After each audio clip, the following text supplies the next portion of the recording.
அனைவருக்கும் மதிய வணக்கம். Good afternoon. நம்ம சிபிசியில் நேற்று ஒரு சாப்டர் ஆரம்பித்தோம், RRR reference review revision. Okay, அதில் நேற்று நாம் ரெஃபரன்ஸ் பார்த்துட்டோம். இன்னைக்கு ரிவ்யூ பார்க்கலாம்.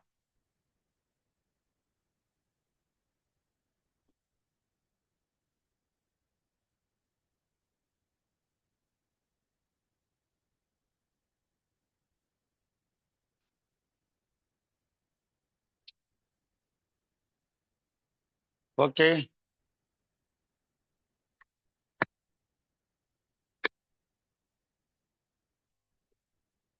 ரிவ்யூ அப்படின்னா என்னன்னு நேற்று பார்த்தோமா?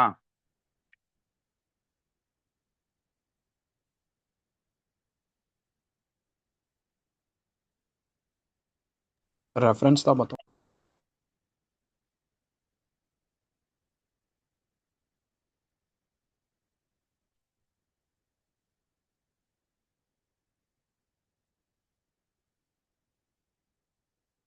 ரெஃபரன்ஸ் தான் பார்த்தோமா?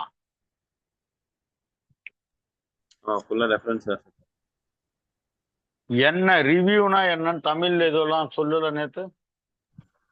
மறுபரிசீலனைன்னு மட்டும் சொன்னீங்க சார். மறு ஆய்வு சார். மறு ஆய்வு.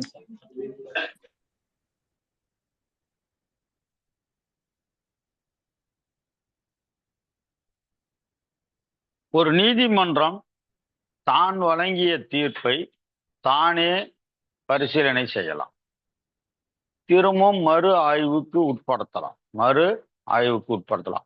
அதாவது ஒரு நீதிமன்றம் ஒரு தீர்ப்பை வழங்கிட்டா அந்த தீர்ப்பை திருத்தவோ அடிக்கவோ மாற்றவோ ஏதாச்சும் மாற்றங்கள் செய்யவோ அந்த நீதிபதிக்கு உரிமை இல்லை அப்படின்னு எங்கடா சொல்லியிருக்கு?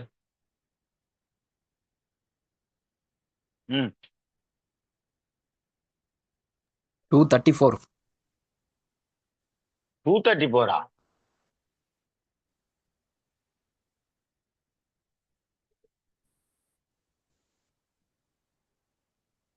Rule 2 or 3? Judgment cannot be altered, sir. Sir, Order 20 Rule 3 la sir. Yes.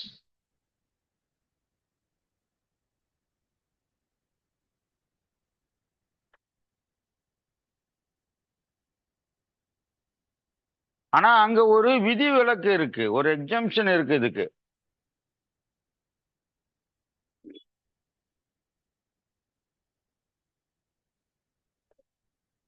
ஒரு தீர்ப்பு வாசிக்கப்பட்டு அல்லது பகிரப்பட்டு நீதிபதி கையெழுத்தை போட்டுவிட்டால் அந்த தீர்ப்பில் மாற்றம் செய்வதற்கு அல்லது தீர்ப்பை மாற்றுவதற்கு அந்த நீதிபதிக்கு எந்தவித அதிகாரமும் கிடையாது, எந்தவித அதிகாரமும் இல்லை அப்படின்னு எங்க சொல்றாங்கனாக்க ஆர்டர் 20 ரூல் 3 சொல்றாங்க. எந்த விதமான அதிகாரம் இல்லை. ஆனா அங்க ஒரு விதி விலக்கு இருக்கு, ஒரு எக்ஸம்ஷன் இருக்கு. ஒரு தீர்ப்பு வழங்கப்பட்ட பின்னாடி ஒரு நீதிபதி தீர்ப்பை மாற்றி எழுதுறதுக்கு 2 ஆப்ஷன் இருக்கு. ஒன்னு 152, இன்னொன்னு 114. இந்த 2 செக்ஷனுக்கு கீழே ஒரு தீர்ப்பை கொடுத்த நீதிமன்றமே மாற்றுவதற்கான அதிகாரத்தையும் இந்த ஆர்டர் 20 ரூல் 3 கொடுக்குது. ஆர்டர் 20 ரூல் 3 என்ன பண்ணுது? 2 ஆப்ஷனை கொடுக்குது. பாத்தீங்கன்னா இந்த ரிவ்யூ அப்படின்ற அதிகாரம் சிவில் கோர்ட்டுக்கு மட்டும்தான் இருக்கு, கிரிமினல் கோர்ட்டுக்கு இல்லை. நான் முன்னே சொன்ன ரெஃபரன்ஸ்ன்றது என்ன பண்ணுது? சிஆர்பிசிலேயே ரெஃபரன்ஸ் இருக்கு. சிஆர்பிசியில் 395 396 ரெஃபரன்ஸ். அதே மாதிரி சிஆர்பிசிலையும் ரிவிஷன் இருக்கு. இங்க இருக்கிற 115 சிபிசி சிஆர்பிசியில் 497 397 இருந்து 401 வரைக்கும் இருக்கு. ரிவிஷனல் ஜூரிஸ்டிக்ஷன் 397 இருந்து 401 வரைக்கும் ரிவிஷன் இருக்கு. ஆனா பாருங்க, இது ரெண்டுக்கும் நடுவுல ரிவ்யூன்னு இங்க ஒண்ணு இருக்கு. அங்க என்னது சிஆர்பிஸ்ல இல்ல. சிஆர்பிஸ்ல ரிவ்யூன்னு ஒண்ணு இல்லவே இல்லை. ஆனா சுப்ரீம் கோர்ட்டுக்கு ரிவ்யூ ஜூரிஸ்டிக்ஷன் இருக்கு. சுப்ரீம் கோர்ட்டுக்கு கிரிமினல் கேஸ், சிவில் கேஸ் ரெண்டையுமே ரிவ்யூ பண்ற ஜூரிஸ்டிக்ஷன் சுப்ரீம் கோர்ட்டுக்கு மட்டும் இருக்கு. மற்ற நீதிமன்றங்களுக்கு கிரிமினல் கோர்ட்டை, கிரிமினல் ஜட்ஜ்மெண்ட்டை ரிவ்யூ பண்ற அதிகாரம் உயர் நீதிமன்றத்துக்கோ உயர் நீதிமன்றத்துக்கு கீழே உள்ள நீதிமன்றங்களுக்கோ கிடையாது. எதுக்கு? கிரிமினல் கேஸை ரிவ்யூ பண்ண முடியாது. ஆனா சுப்ரீம் கோர்ட்டு கிரிமினல் கேஸையும் ரிவ்யூ பண்ற அதிகாரம் இருக்கு. என்ன article? Review jurisdiction of Supreme Court என்ன ஆர்டிகல்?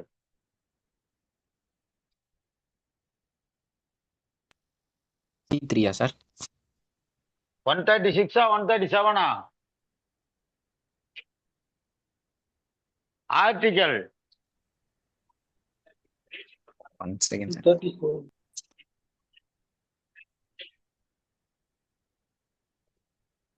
136 137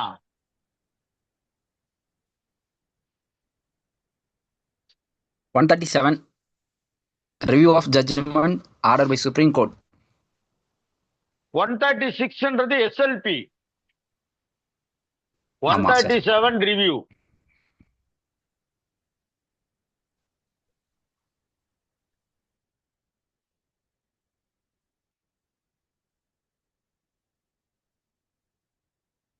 அப்போ சுப்ரீம் கோர்ட்டுக்கு மட்டும்தான் சிவில் சைட் ஜட்ஜ்மெண்டா இருந்தாலும் சரி, கிரிமினல் சைட் ஜட்ஜ்மெண்டா இருந்தாலும் சரி, போத் ஜட்ஜ்மெண்ட்டை ரிவ்யூ பண்ற அதிகாரம் எங்க இருக்கு? சுப்ரீம் கோர்ட்டுக்கு மட்டும்தான் இருக்கு. மற்ற உயர் நீதிமன்றங்கள், உயர் நீதிமன்றத்திற்கு கீழே இருக்கிற மாவட்ட நீதிமன்றம், சார்பு நீதிமன்றம், மாவட்ட உரிமையல் நீதிமன்றம், ஸ்மால் காசஸ் கோர்ட், இந்த மாதிரி குட்டி குட்டி சிவில் கோர்ட்லாம் இருக்குல்ல, இவங்களுக்கெல்லாம் என்ன இல்லைன்னா இந்த ரிவ்யூ ஜூரிஸ்டிக்ஷனை சிவில் கேஸ்ல பயன்படுத்துற அதிகாரம் மட்டும்தான் இருக்கு. கிரிமினல் கேஸ்ல பயன்படுத்துற அதிகாரம் இல்லை. ஈவன் ஹைகோர்ட்டுக்கே இல்லை. ஹைகோர்ட்டு ஒரு கிரிமினல் ஜட்ஜ்மெண்ட்டை ரிவ்யூ பண்ண முடியுமா? பண்ண முடியாது. சிவில் ஜட்ஜ்மெண்ட்டை பண்ண முடியும். அப்போ இது சிவில் கோர்ட்டுக்கு மட்டுமே உள்ள சிறப்பு ஒரு அதிகாரம் தான் ரிவ்யூ ஜூரிஸ்டிக்ஷன். அதுதான் ஆர்டர் 20 ரூல் 3ல இருக்கு. இதே சிஆர்பிசில ஒரு ஜட்ஜ்மெண்ட்டை ப்ரொனவுன்ஸ் பண்ணிட்டா ஜட்ஜ்மெண்ட்டை மாற்ற முடியுமானா மாற்ற முடியாது. சிஆர்பிசில ஒரு ஜட்ஜ்மெண்ட் ஒன்ஸ் ப்ரொனவுன்ஸ் பண்ணிட்டா மாற்ற முடியுமானா மாற்றவே முடியாது. மாற்றவே முடியாது. அது சுப்ரீம் கோர்ட் ஜட்ஜ்மெண்டா இருந்தா மட்டும் மாத்தலாம். அதுக்கு என்ன பேர் சுப்ரீம் கோர்ட்ல? Curative petitions. ஆ? Curative petitions. SLP. கியூரேட்டிவ்.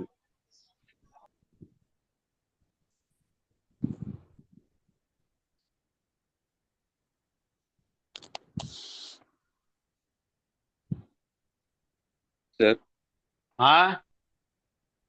ஏன் சார் கிரிமினல் ஜட்ஜ்மெண்ட் ரிவ்யூ பண்றதுக்கு பவர் இல்லை மற்ற கோர்ட்ஸ்க்கு? அதை நீ சுப்ரீம் கோர்ட்ல தான் போய் கேட்கணும், இல்லைன்னா லா கமிஷன்ல போய் கேட்கணும். ஓகே.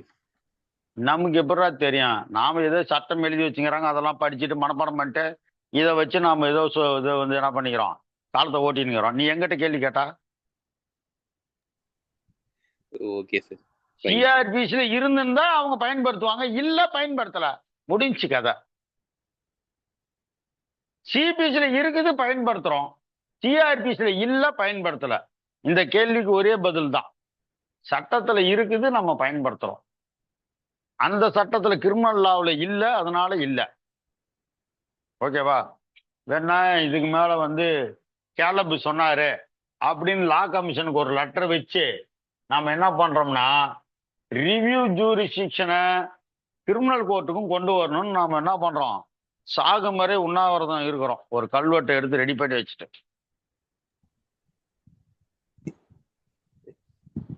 Thank you sir. ஓகே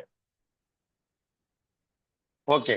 மறு ஆய்வு அப்படின்னா என்ன அர்த்தம்னா, ஒரு நீதிமன்றம் தீர்ப்பை தானே ஆய்வு செய்து நாம சரியான நீதி பரிபாலனம் பண்ணியிருக்கிறோமா, நாம சரியான தீர்ப்பு கொடுத்துருக்கிறோமா இல்லையா அப்படின்னு என்ன பண்றது, ஒரு நீதிபதியே என்ன திரும்பவும் படிச்சுட்டு சொல்றது.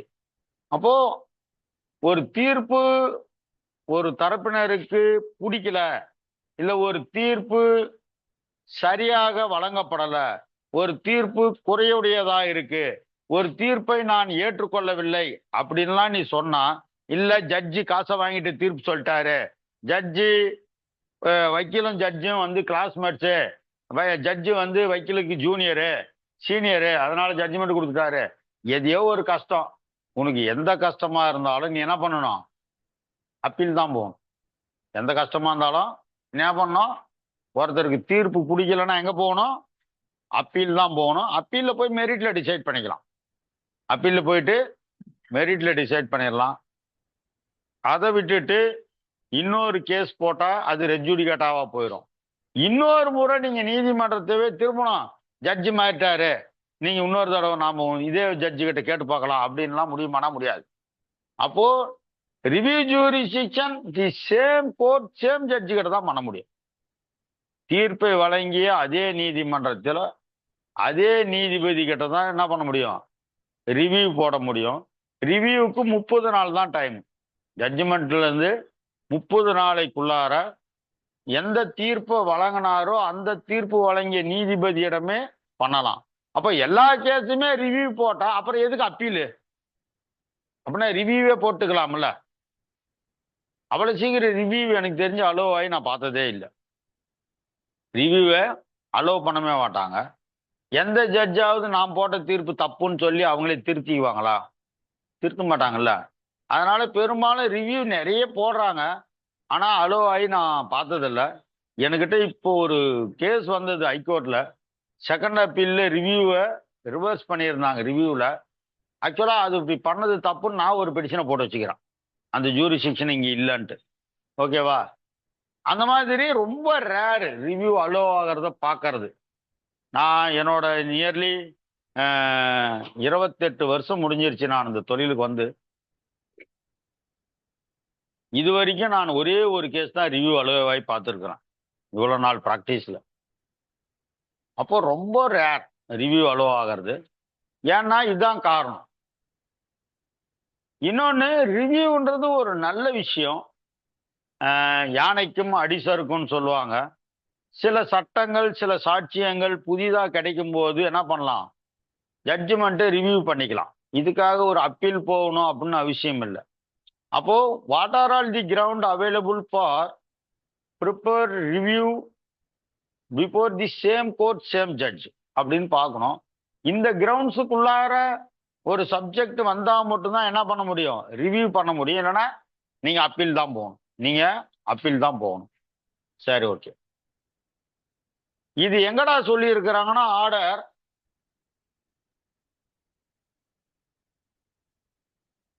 47ல இருக்கு.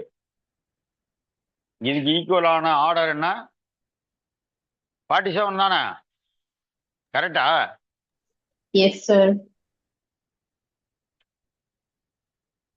ரூல் 1 to 9 இருக்கு. இதுல 2 omitted. ஆர்டர் ரூல் 2 இல்ல, ரூல் 2 இல்ல. இருந்தாலும் அங்க 1 to 9 தான் இருக்குது. ரூல் 2 இல்ல அங்க. கரெக்டா? Yes sir, correct.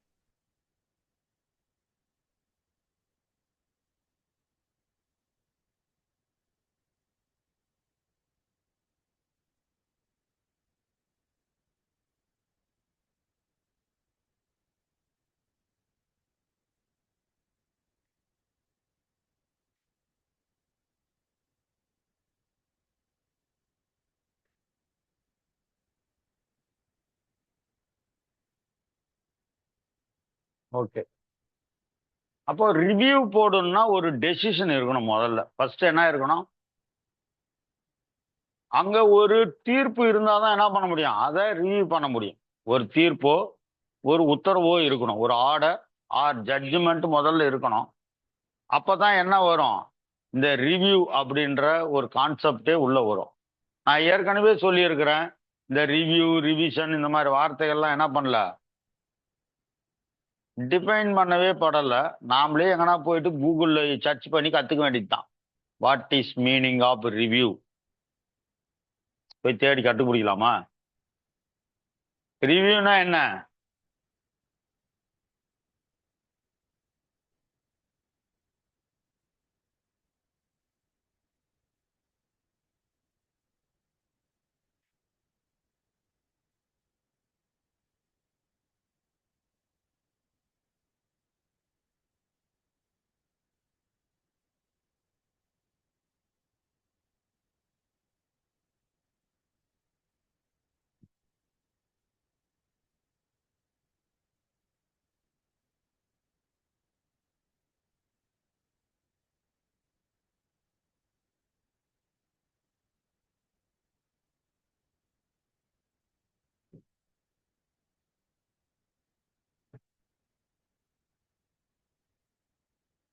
First, the examination are considering again of something in order to decide if changes are necessary. ஒன்றில் மாற்றம் வேண்டுமா என்பதை முடிவு செய்யும் பொருட்டு அதனை மீண்டும் ஆராய்தல் அல்லது கருதி பார்த்தல், மறு ஆய்வு அல்லது மறு சீராய்வு. A look back something in order to check, remember or be clear about something. ஒன்றை சரிபார்க்கும், நினைவில் நிறுத்திக் கொள்ளும், தெளிவுபடுத்திக் கொள்ளும் பொருட்டு மீண்டும் நோக்குதல், மீள்பார்வை, மறுபார்வை. A review of major event of the event. என்னமோ சொல்லிக்கிறாங்க நிறைய. அப்போ whether the decision is correct or not, whether the decision is correct or notனு ரீகன்சிடர் பண்றதுக்கு பேர் என்ன, ரிவ்யூன்னு சொல்றாங்க. Okay,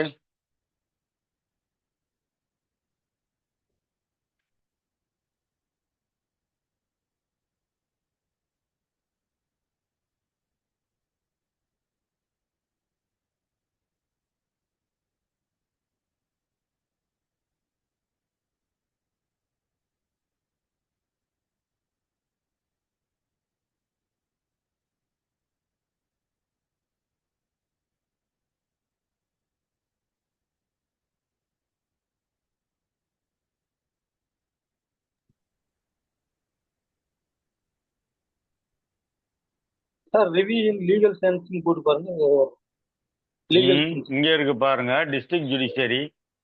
review means to look once again, to look once again அப்படின்னு சொல்றாங்க.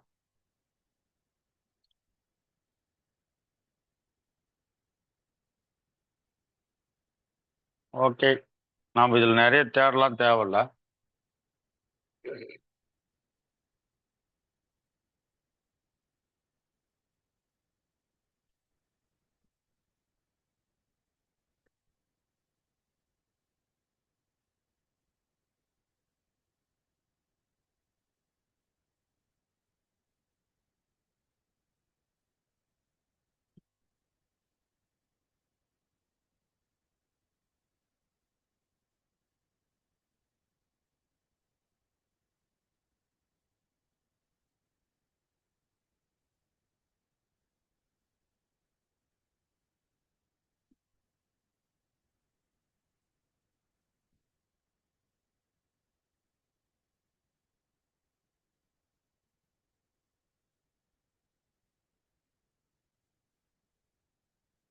This is legal service India page. இவங்க ஏதோ ஒரு இது வச்சிருக்காங்க.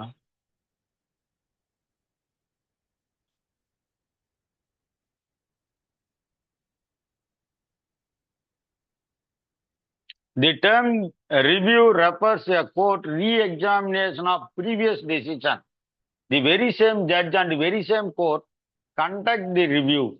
Any individual who dissatisfied by the order or degree from which no appeal exists Appeal exists, but no, not chosen may request review into verdict.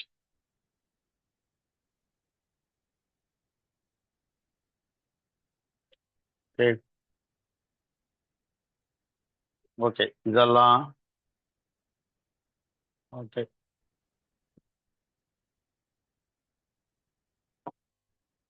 Okay. அப்போ ரிவ்யூனா என்ன? Rehear the matter by the same judge, same court, whether there is there is a mistake under law or any other situation to review the own decision whether it is correct or not. இந்த மாதிரி ஒரு நீதிபதி அவர் எழுதிய தீர்ப்பையே மீண்டும் ஒரு முறை பரிசீலனை செய்து பார்க்க செய்யறதுக்கு பேரு ரிவ்யூன்னு சொல்றாங்க. ஓகேவா? ஓகே. அப்போ who seek review, who may file review application, யார் இந்த ரிவ்யூவை கேட்கலாம், யார் இந்த ரிவ்யூ அப்ளிகேஷனை ஃபைல் பண்ணலாம் அப்படின்னா அங்க சக்சஸிவ் பார்ட்டி பண்ண முடியுமானா இல்ல, அக்ரீவ்டு பார்ட்டி மட்டும் தான் பண்ண முடியும். who is aggrieved, who is named aggrieved, who suffered the loss. aggrieved. அப்போ அந்த தீர்ப்பால யாரு பாதிக்கப்பட்டுட்டாங்களோ அவங்க, அந்த தீர்ப்பால யார் பாதிக்கப்பட்டானோ அவனுக்கு இருக்கிற ஆப்ஷன் என்னவா இருக்கும்? அப்பீலா தான் இருக்கும். என்னவா இருக்கும்? அப்பீலா தான் இருக்கும். அப்போ அக்ரீவ்டு என்ன பண்ணணும்னா ஒரு டெசிஷனுக்கு மேல அப்பீல் போகணும். தேர் இஸ் நோ அப்பீல் அப்படின்னா என்ன பண்ணணும்? ரிவிஷன் போகணும். அப்பீலும் இல்லைன்னா எங்க போகணும்? ரிவிஷன் தான் போகணும். அப்போ ஒருத்தனுக்கு அப்பீலும் இல்லை, ரிவிஷனும் இல்லை அப்படின்னா எங்க போவான்? ரிவ்யூ தான் போவான். அப்போ நான் ஏன் உச்ச நீதிமன்றத்துக்கு ரிவ்யூ பவர் இருக்குதுன்னு தெரியுதா? அப்போ உச்ச நீதிமன்றத்துக்கு மேல என்ன இல்லை? அப்பீல் இல்லை. ரிவிஷனை நீங்க ஒன்ஸ் யூஸ் பண்ணிட்டா திரும்ப அதை யூஸ் பண்ண முடியாது. அதுக்கு மேல ஒரு ஆப்ஷன் இருக்குதுன்னா திரும்பவும் கடைசியாக உச்ச நீதிமன்றம் அளித்த தீர்ப்பை திரும்பவும் பரிசீலனை பண்ண சொல்றது தவிர வேற ஆப்ஷனே கிடையாது. வேற ஆப்ஷனே கிடையாது. Okay. A person considering himself aggrieved by a degree or order from appeal is allowed by the court, but from which no appeal has been proposed. Appeal போறதுக்கு அவனுக்கு ரைட் இருக்கு. அப்பீல் போறதுக்கு ரைட் இருக்கு.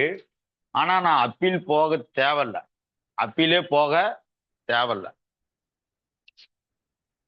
நான் ரிவ்யூ ஜூரிஸ்டிக்ஷன்ல எனக்கு remedy இருக்குன்னு நான் நினைக்கிறேன். இல்ல அப்பீல் ரைட் இருக்கு, நான் அப்பீல் போல, நீங்களே கன்சிடர் பண்ணுங்க. அப்பீல்ல நான் என்னெல்லாம் கிரவுண்ட் எடுக்க போறேன்னா அந்த கிரவுண்ட்ஸை நீங்களே இன்னொரு முறை கன்சிடர் பண்ணுங்கன்னு நான் கேட்கலாம். அப்போ அப்பீல் போற ரைட் இருந்தும் அப்பீல் போகாம என்ன பண்ணணும்? ரிவ்யூ போகணும்.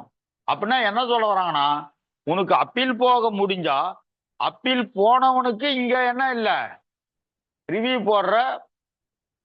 அப்போ ரிவ்யூ போட்டுட்டா அப்பீல் போக முடியாது, அப்பீல் போயிட்டா ரிவ்யூ போட முடியாது. எதனா ஒண்ணு செய்யணும். அப்ப அப்பீல் போகணும்னு நினைக்கிறவன் அப்பீலேயே போகாம தான் ரிவ்யூ போடணும். ஒன்ஸ் யூ ப்ரிப்பேர்ட் அப்பீல்னா you have no right to file and review. அவ்வளவுதான், சிம்பிள். ஓகே. இப்ப பாருங்க, நானு 2, 2, 4 அப்படின்னு சொல்றேன். 2, 2, 4 அப்படின்னு சொல்றேன். ஒருத்தர் 2, 2, 8ன்னு சொல்றாரு.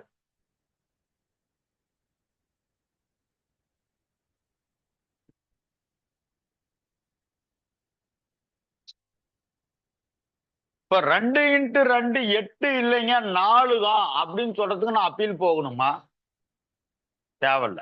2 × 2 8 இல்லைங்க 4 தான் அப்படின்னு சொல்றதுக்கு நான் என்ன தேவையில்ல, அப்பீல் போக தேவையில்ல. இதை ஈஸியா என்ன பண்ண முடியும், இங்கேயே மாத்திர முடியும். அப்போ இந்த மாதிரி ஏதாச்சும் ஈஸியா மாற்றக்கூடியதாக இருந்து, இதுக்காக எனக்கு அப்பீல்னு ஒண்ணு அலாட் ஆகியிருந்தாலும் நான் அதை யூஸ் பண்ணாம, அப்பீல் ரைட் எனக்கு இருந்தாலும் அதை யூஸ் பண்ணாம நான் என்ன பண்ண முடியும், அதே ஜட்ஜு கிட்ட ஐயா நீங்க என்ன பண்ணுங்க 1ஆம் கிளாஸ் ஆத்திச்சூடி வாய்ப்பாடுலாம் எடுத்து படிச்சு பாருங்க, அங்க கரெக்டா இருக்கு, வாய்ப்பாடு படிச்சீங்கன்னா அங்க கரெக்டா இருக்கு, அதை பார்த்துட்டு போடுங்கன்னு சொல்லலாம். அடுத்து, by a degree or order from which no appeal is allowed. அப்போ அப்பீலே ஒரு சில வழக்குகள்ல இல்ல, அப்பீலே இல்ல அப்படின்னா என்ன பண்ணலாம், ரிவ்யூ பண்ணலாம். அப்பீலே இல்ல, ரிவ்யூ பண்ணலாம். இப்போ சுப்ரீம் கோர்ட்டுக்கு போயிடுச்சு, சுப்ரீம் கோர்ட்ல டிசைட் ஆயிடுச்சு, சுப்ரீம் கோர்ட்டுக்கு மேல கோர்ட் இருக்கா, இல்ல. அதுக்கு மேல அப்பீல் இருக்கா, இல்ல. இப்ப என்ன பண்ணலாம், ரிவ்யூ பண்ணலாம். இப்ப சில வழக்குகளுக்கு அப்பீலே இல்ல அப்படின்னு சொல்றாங்க. 10,000 ரூபாய்க்கு மேலனா அப்பீல் இல்ல, 25,000 ரூபாய்க்கு மேலனா அப்பீல் இல்ல, இப்படிலாம் சொல்றாங்கல்ல. அப்போ அவங்களாம் என்ன பண்ணலாம், ரிவ்யூ பண்ணலாம். Decision by small causes court. Decision on reference from a small causes court. இப்போ small causes court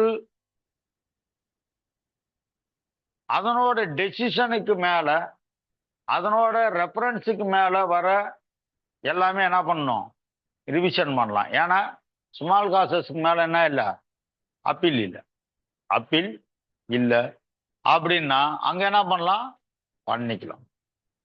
May apply for a review of judgment to court which passed degree or made the order, and court may make such order thereon things fit.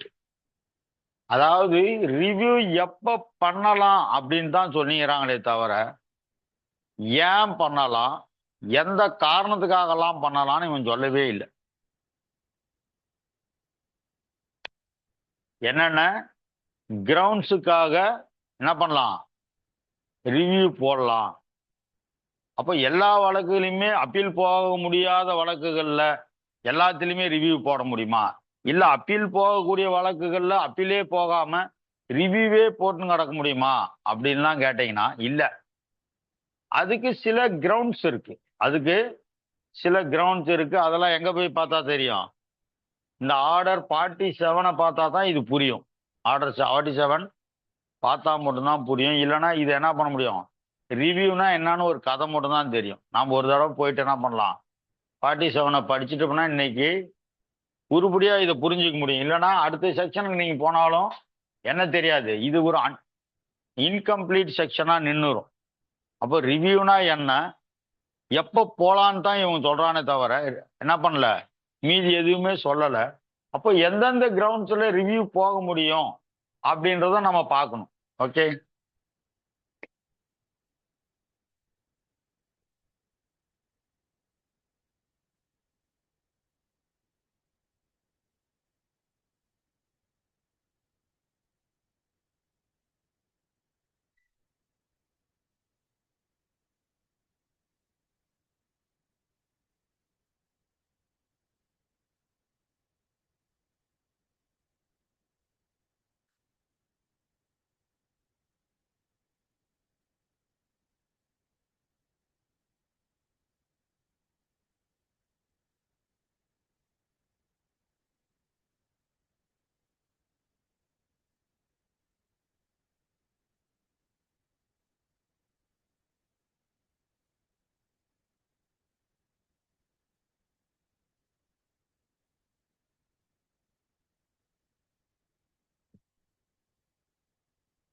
Okay. Order 47 rule 1. Order 47ல எத்தனை rule இருக்கு, 9 rule இருக்கு. அதுல rule number 2 repeal பண்ணிட்டாங்க 1956. ஆக மொத்தம் 8 இருக்குது. 8 இருக்கு இப்போ. Application for review of judgment. Application for review of judgment. அப்போ ரிவ்யூ ஆஃப் விச் எதை ரிவ்யூ பண்ண முடியும்? அங்க ஒரு ஜட்ஜ்மெண்ட்னு ஒண்ணு இருக்கணும். Judgment or degree. Judgment review பண்ண முடியுமா, டிகிரியை ரிவ்யூ பண்ண முடியுமா? டிகிரி.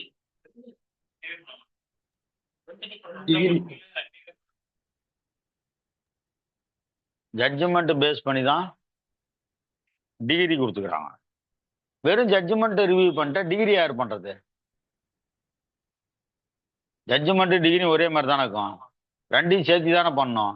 ஜட்ஜ்மெண்ட் மட்டும் ரிவ்யூ பண்ணிட்டா டிகிரி யார் பண்றது?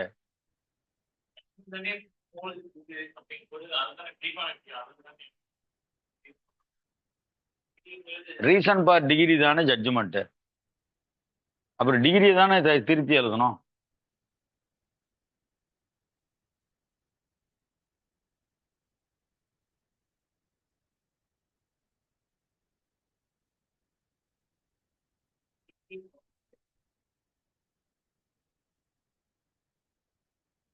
அப்போ ஜட்ஜ்மெண்டோட ஆபரேட்டிவ் போர்ஷன் தான் என்னது?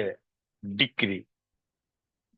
ஜட்ஜ்மெண்டோட ஆபரேட்டிவ் போர்ஷன் தான் டிகிரி. ஓகேவா? அப்போ ஜட்ஜ்மெண்ட்ல தான் மாற்றம் செய்யணும். ஜட்ஜ்மெண்ட்டை ஃபாலோ பண்ணி தான் என்ன இருக்கும்? Degree follows judgment. Degree follows judgment. அப்போ ஜட்ஜ்மெண்ட்ல என்ன இருக்கோ அதுதான் டிகிரியில் இருக்கணும். மாறி இருந்தா டிகிரியும் செல்லாது. ஜட்ஜ்மெண்ட்டுக்கு மாதிரி டிகிரியை மாத்திக்கணும். டிகிரியை மாத்தி வேண்டிட்டு any person considering himself aggrieved. இதை தான் நான் முன்னே பார்த்தோம். இது எல்லாம் என்ன இருக்கு? இதுதான் அங்க இருக்கு. 114 இருக்கு. இதெல்லாம் எங்க இருக்கு? 114 இருக்கு. இங்க பாருங்க, இங்கதான் கிரவுண்ட்ஸ் இருக்கு. And who from the discovery of new important matter or evidence which after the exercise of due diligence was not within his knowledge or could not be produced by him at the time when the degree was passed or order made, or on account of some mistake or error apparent on the face of record, or for any other sufficient reason desires to obtain a review of degree passed or order made against him may apply for review of judgment of the court which passed the degree or made the order. அப்ப என்ன ground எடுக்கணும்? Discovery of new and important matter.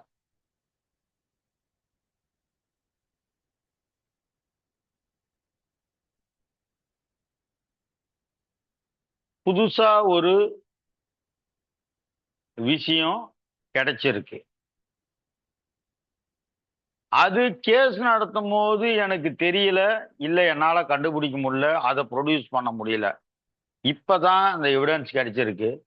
You have no evidence regarding the some point of view அப்படின்னு சொல்லி என்ன பண்றாங்க? Lower court decide பண்ணிட்டாங்க. இப்போ ஒரு கான்ட்ராக்ட்ல நான் மைனர் கான்ட்ராக்ட் இஸ் வாய்டு அப்படின்னு சொல்றேன். அதை நான் ரிட்டன் ஸ்டேட்மெண்ட்ல சொல்றேன், எவிடன்ஸ்லையும் சொல்றேன். நீங்க மைனர்னு வெறும் ஓரல் எவிடன்ஸ் கொடுத்தா பத்தாது. The defendant not proved their age அப்படின்னு சொல்லியோ, இல்ல அவர் மைனர்னு இந்த நீதிமன்றத்தை நிரூபிக்க தவறிட்டாரு அப்படின்னு சொல்லி கேஸ் எனக்கு எதிராக தீர்ப்பாயிருது. நான் என்ன பண்றேன்? ஊர்ல போயிட்டு என்ன பண்றேன்? சாமி ரூம்ல போயிட்டு சாமி கிட்ட கதறேன், கெஞ்சறேன். இப்படிலாம் எனக்கு துரோகம் பண்ணிட்டியே, நீ நல்லாப்பியா? என்ன ஜெயிக்கிற கேஸ்ல ஒரு டாக்குமெண்ட் கொடுத்துருந்தா உனக்கு என்ன? நான் ஜெயிச்சுட்டுப்பனே அப்படின்னு என்ன பண்றேன், சாமி கிட்ட கத்துறேன். உடனே சாமி, நான் பிறந்தப்ப எங்க அப்பங்க அம்மா பர்த் சர்டிஃபிகேட் வாங்கிட்டு வந்து சாமி போட்டோவுக்கு முன்னாடி வச்சிருந்துங்கிறாங்க. அது சாமி போட்டோவுக்கு அடியில மறைஞ்சுன்னுக்குது. அதை எடுத்து சாமி என் கையில் கொடுக்குது. இந்தாடா உன் பர்த் சர்டிஃபிகேட்டு, இதை கொண்டு போய் ஜட்ஜு கிட்ட கொடுத்து நீ கேஸ் ஜெயிக்கோன்னு. அப்போ அது வரைக்கும் என்கிட்ட பர்த் சர்டிஃபிகேட்டே இல்லை. இருந்திருந்தா நான் கேஸ்ல என்ன பண்ணியிருப்பேன், கொடுத்து minor contract is void as per section 11 of contract act அப்படின்னு சொல்லி கேஸை ஜெயிச்சிருப்பேன். இப்போ இன்னைக்கு ஜட்ஜ்மெண்ட் கொடுத்து மத்தியானம் 12 மணிக்கு ஜட்ஜ்மெண்ட் கொடுத்தா 5 மணிக்கு எனக்கு டாக்குமெண்ட் கிடைச்சிருச்சு. இப்போ இந்த டாக்குமெண்ட் எடுத்து நான் அப்பீல் போகணுமா இல்லை லோயர் கோர்ட்லேயே போய் ரிவ்யூ போடலாமானாக்க என்ன பண்ணலாம்? நியூ எவிடன்ஸ் இப்போதான் எனக்கு கிடைச்சிது, அதனால நீங்களே என் ஏஜ் 16 தான் அப்படின்னு முடிவு பண்ணி எனக்கு சாதகமாக தீர்ப்பு கொடுங்க அப்படின்னு என்ன பண்ணலாம்? இந்த பர்த் சர்டிஃபிகேட்டை இங்கேயே ப்ரொடியூஸ் பண்ணி என்ன கேட்கலாம்?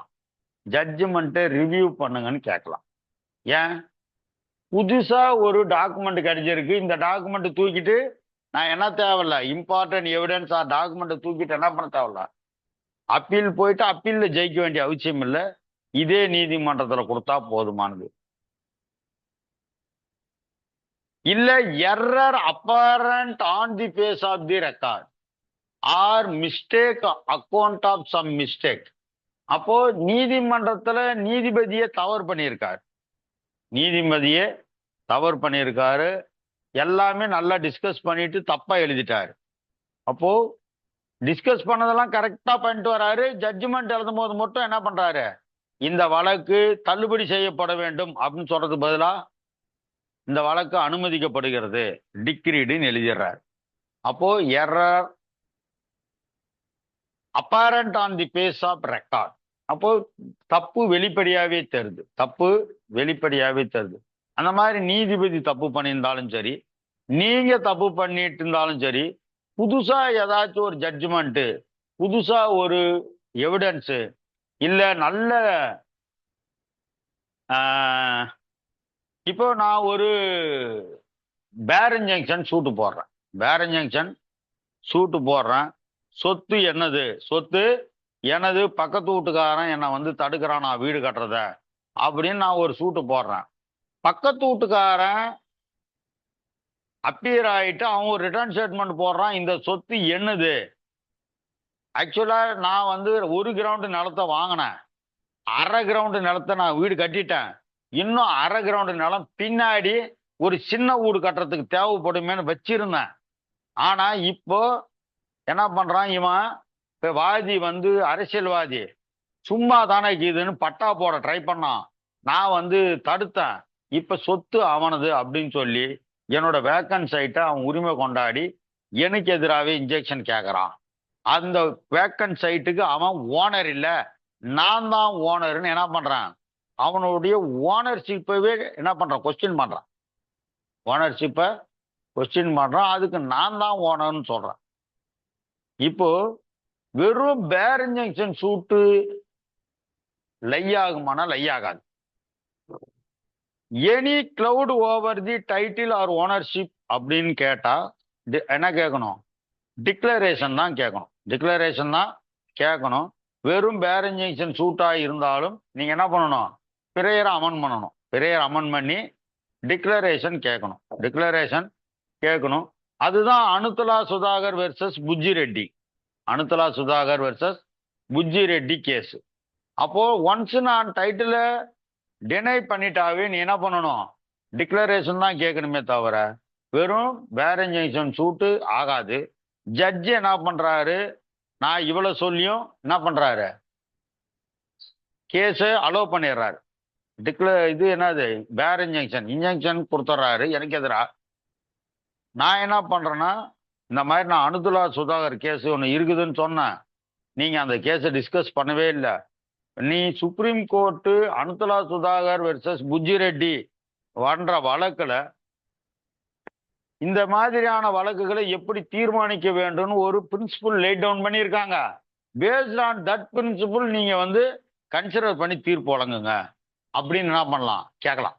அப்படித்தான் நான் ஒரு ரிவ்யூ போட்டு வச்சுங்கிறேன். இப்போ வரைக்கும் அந்த ரிவ்யூ நடத்த மாட்டாங்க சிட்டி சிவில் கோர்ட்ல. நான் சொன்ன சேம் கேஸ்ல ஒரு ரிவ்யூ போட்டு வச்சுக்கிறேன். வெறும் பேர் இன்ஜெக்ஷன் ஷூட் அலோவ் பண்ணிட்டாங்க. நான் அனுத்ரா சுதாகர் கேஸை படிச்சு பார்த்துட்டு கன்ஃபார்ம் பண்ணுங்க ஜட்ஜ்மெண்ட்னு நான் போட்டு அனுத்ரா சுதாகர் கேஸை போட்டு ரிவ்யூ போட்டு விட்டேன். இப்போ வரையும் அதை நம்பர் பண்ணிட்டு ஆர்குமெண்ட்டுக்கே போட மாட்டாங்க, அப்படியே நிக்குது. எப்பயுமே ரிவ்யூ நடத்தவே மாட்டாங்க நம்ம ஊர் ஜட்ஜுங்க. அதனால அப்படியே கிடக்கும். அப்பீலுக்கு நமக்கு டைம் இருக்குல்ல, ரிவ்யூ முடிஞ்சதுல தானே அப்பீலுக்கு டைம். ரிவ்யூ டெசிஷன் ஆன பின்னாடி தான் அப்பீல் டைம் ரைஸ் ஆகும். லிமிடேஷன் அப்படியே தான் இருக்கும். எதுக்காக சொல்றேன்னா, இப்போ என்னென்ன ஃபேக்ட், எதெல்லாம் கிரவுண்ட் எடுக்கலாம்.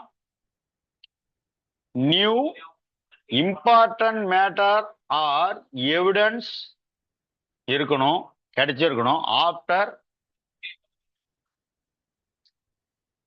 இது or on account of some mistake or error apparent on the face of record or for any sufficient reason. இந்த சஃபிஷியன்ட் ரீசன்ன்றதுக்கு ஒரு லிமிட் கிடையாது. நாம சொல்றதெல்லாம் சஃபிஷியன்ட் ரீசன் தான். சஃபிஷியன்ட்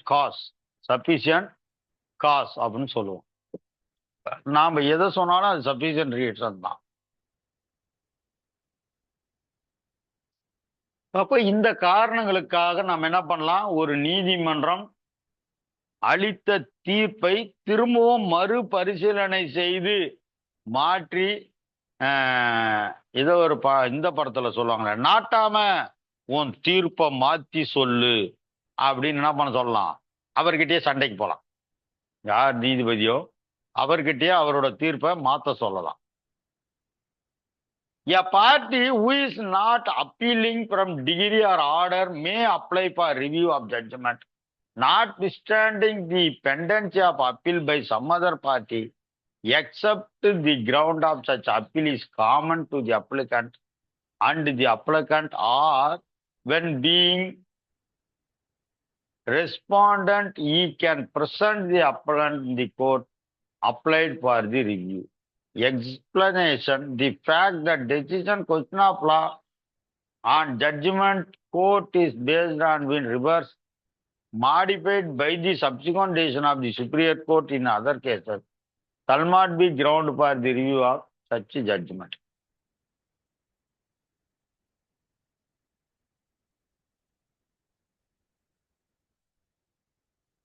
அப்போ ஒரு 4 பேர் பாதிக்கப்பட்ட தரப்பினர்கள், அதுல ஒருத்தன் அப்பீல் போயிட்டான்றதுக்காக இன்னொருத்தன் ரிவ்யூ போடக்கூடாதா அப்படின்னு கேட்டா போடலாம்.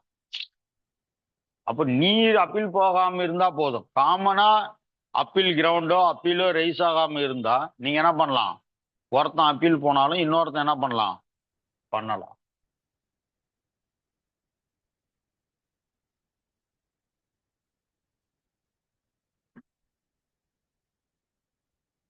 Form of application.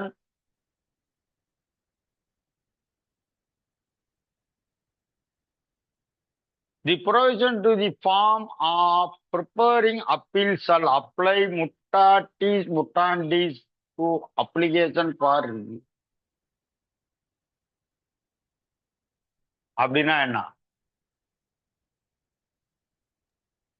வேண்டிய மாறுதல். சார் இந்த வேர்டு ஜேஜே ஆக்ட்ல வருது சார். இந்த வேர்டு சார் மிட்டாட்டிஸ் முடாமல்னா வேண்டிய மாறுதல்.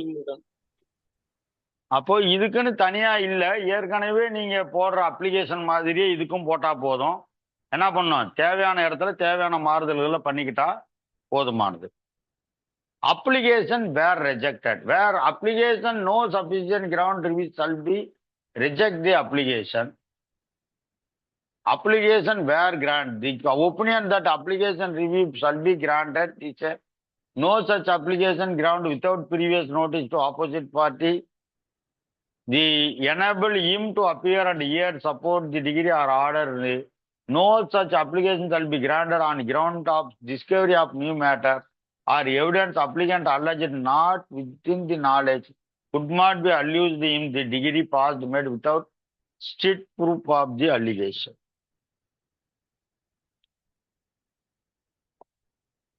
ரெண்டு கண்டிஷன் சொல்றாங்க. ஒன்னு அதர் சைடு நோட்டீஸ் கொடுக்கணும். அதர் சைடு நோட்டீஸ் கொடுத்து அவங்களை கேட்ட பின்னாடி தான் ரிவ்யூ என்ன பண்ணணும்.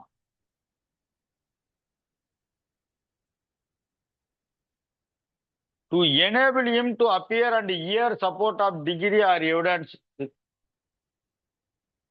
அப்போ அதர் சைடு நோட்டீஸ் கொடுத்து அவங்களை இயர் பண்ணாம என்ன பண்ணக்கூடாது, ரிவ்யூ பெட்டிஷனை டிசைட் பண்ணவே கூடாது.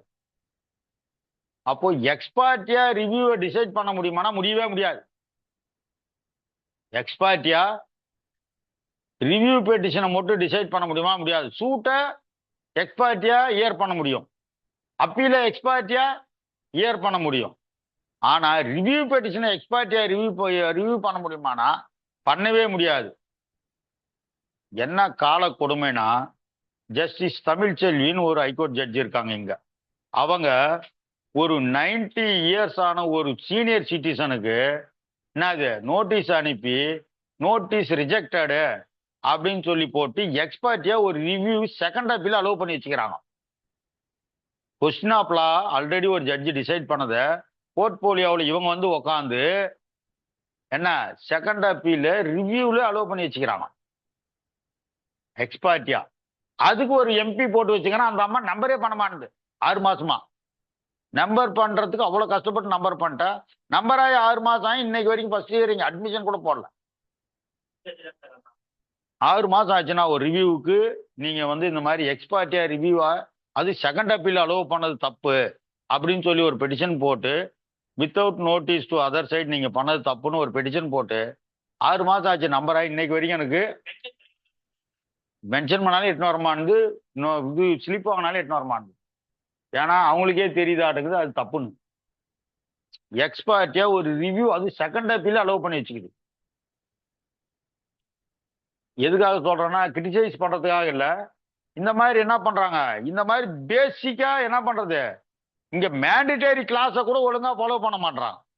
ஈவன் ஹைகோர்ட்ல கூட இந்த மாதிரி தப்பு நடந்துட்டு இருக்குது. அப்போ அதர் சைடு நோட்டீஸ் கொடுக்காம என்ன பண்ணக்கூடாது, ரிவ்யூ அப்ளிகேஷனை இயர் பண்ணவே கூடாது. இயர் பண்ணவே கூடாது. No such application shall be granted on ground of discovery of new matter or discovery of new evidence.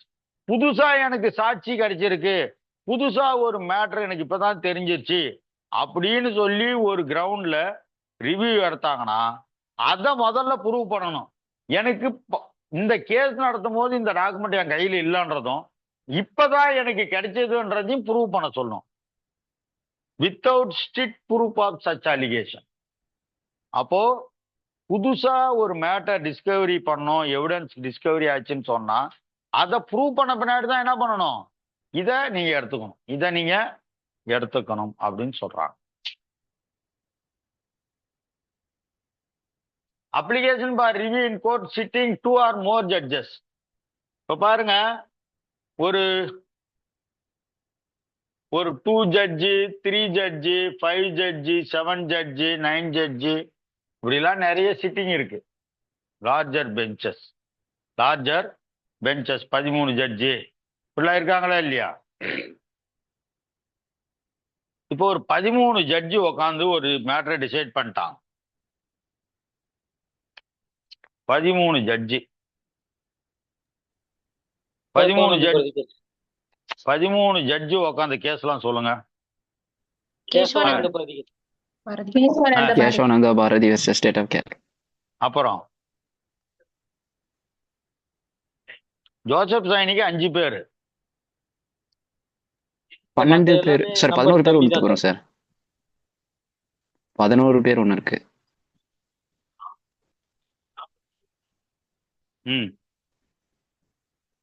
ராம்ஜன் 11 பேர். அது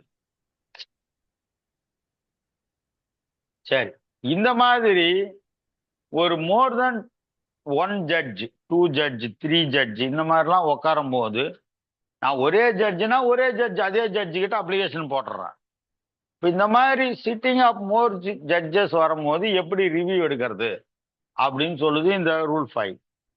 Where the judge or judges or any one of the judges who passed degree or made order, a review of such applies for continuous or continued attached to the court at the time when application for a review is presented and it is not or not precluded by options or other cause for period of 6 months next after the application from considering the degree or order which application refers, such judge or judges or any of them shall hear the application. No other judge or judges of the court shall hear the same. அப்போ ஒரு 2 judge 3 ஜட்ஜிக்கு மேல ஒரு sitting உட்கார்றாங்க. ஆனா அந்த sitting உட்கார்ந்த கோர்ட்ல ஒரு ஜட்ஜி கண்டினியூஸா அங்கேயே இருக்காருன்னா அதே கோர்ட்ல ஃபைல் பண்ணும் போது அந்த ஒரு ஜட்ஜி கூட என்ன பண்ணலாம், இயர் பண்ணி ஆர்டர் போட முடியும் அப்படின்ற சொல்றாங்க. இப்ப திரும்பவும் ரிவ்யூ பெட்டிஷன் என்ன பண்ணக்கூடாது, அவ்வளவு பேரும் உட்காரணும்னா தேவையில்ல. அந்த ஒன் ஆஃப் தி ஆத்தர்னு ஒருத்தர் இருப்பாள் பெஞ்சில். யாரு? ஜட்ஜ்மெண்ட் ஒருத்தர் தான் எழுதுவார். பாத்துக்கிறீங்களா? ஆத்தர்னு இருக்கும். பார்த்ததுல மெஜாரிட்டி இருக்கும், அதுல ஆத்தர் இருப்பாங்க. பார்த்துருக்கீங்களா? ஆத்தர் ஆஃப் தி ஜட்ஜ்மெண்ட்னு இருக்கும். Application where rejected where application review heard by more than one judge equally divided the application shall be rejected. 4 judge உட்காடுறாங்க, இல்ல 2 ஜட்ஜு உட்காடுறாங்க. 2 ஜட்ஜில் ஒருத்தர் அலோவ் பண்ணலான்றாரு, ஒருத்தர் ரிஜெக்ட் பண்றன்றாரு. இப்ப இதை எப்படி எடுத்துக்கிறதுன்னா, ஈக்குவலி டிவைடட்னா அதுக்கு பேர் என்ன அர்த்தம்? அலௌடுன்னு இல்ல, ரிஜெக்டட்னு அர்த்தம். ஈக்குவலி டிவைடட்னா ரிஜெக்டட்னு அர்த்தம். Where there is majority decision shall be opinion of majority. அப்போ ரிவ்யூ அலோவ் ஆகணும்னா என்ன இருக்கணும்? மெஜாரிட்டி இருக்கணும். ஈக்குவல் இருந்தா என்ன ஆகும்? ரிஜெக்டட்னு அர்த்தம். ஓகே. அப்போ ரிவ்யூவுக்கு மேல ஒரு ரிவ்யூ இருக்கானா? இல்ல. ரிவ்யூவுக்கு மேல ஒரு அப்பீல் இருக்கானா? இல்ல. ரிவ்யூ ஆர்டரை அப்பீல் பண்ண முடியுமா? அப்பீல் பண்ண முடியாது. ரிவ்யூ ஆர்டரவே திரும்ப ரிவ்யூ பண்ணி கேட்க முடியுமானா? அதுவும் முடியாது. அப்போ ஒரிஜினல் கேஸ்ல அப்பீல் இருக்கும், அதுக்கு பெயர் வேண்டியதுதான். An order of court rejecting application shall not be appealed, but order granting application may be objected at once by an appeal from the order granting the application of appeal from the degree order finally passed by the suit. இங்க பாருங்க,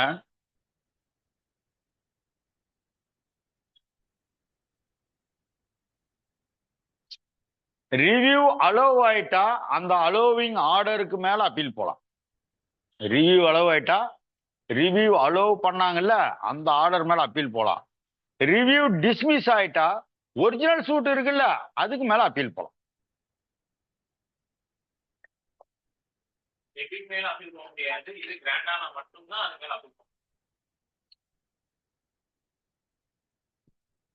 OS 1/25 அப்படின்னு ஒரு சூட்டு, அப்படின்னு ஒரு சூட்டு. இந்த சூட்டு அலோ ஆயிடுச்சு. இந்த சூட்டு அலோடு அப்படின்னா என்ன அர்த்தம்? டிக்ரீடு. டிக்ரீடா? இப்போ டிபெண்டன்ட் இதுல பாதிக்கப்பட்டுனா defendant preferred and review petition. Defendant என்ன பண்றாரு? ரிவ்யூ போடுறாரு.